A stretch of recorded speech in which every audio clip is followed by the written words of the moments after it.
the sound of a piano. Recently, I traveled by motorcycle through New Zealand. In the South Island, there's a town called Dunedin, and its youth hostel is famous for being haunted. The building used to be a hospital 50 years ago, a grand stone structure that loomed over the landscape. Curiosity got the better of me, so I decided to stay there. My room was a spacious dorm for 8 people, about 20 tatami mats in size.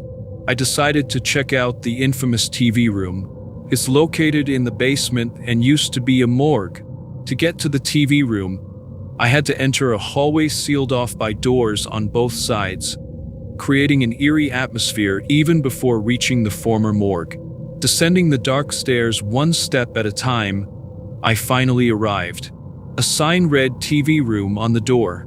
For a moment, I hesitated to open it, but considering why I was there, I steeled myself and pushed the door open.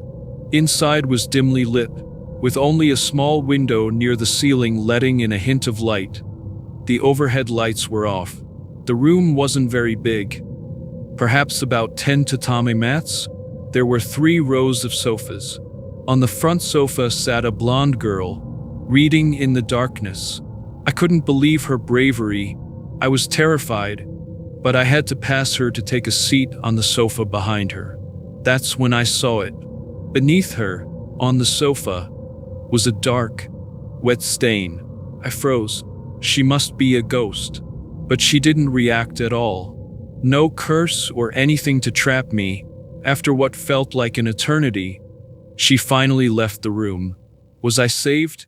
Looking at the sofa she had occupied, I confirmed the stain was indeed there, but it looked old, as if it had been there for ages. Seemed she was alive after all. 2 days passed in this haunted hostel, and by the 3rd day, I found myself the only guest in the vast 8-person room, while previously there had been 4 others. I felt like I had walked into a ghost trap. If anything was going to happen, it would be tonight. I lay down but couldn't fall asleep. Eventually, it seems I drifted off. Yet, the bliss of sleeping until morning was not meant for me. Around 3 or 4 in the morning, I woke to the sound of a piano. Someone was playing the piano at this hour, and it wasn't good. It sounded like a child was trying to play. The notes plinked awkwardly, occasionally stumbling. The clumsiness only heightened my fear, as if a sickly child were playing, begging for someone to hear their last performance. I didn't have the courage to check it out. The piano room required passing through that sealed-off hallway leading to the morgue. I listened for about 30 minutes, hoping nothing worse would happen. Then, before I knew it, morning came. When I approached the receptionist to tell her I'd heard piano music during the night, she replied casually, "Oh, that's just a regular occurrence. Don't worry about it."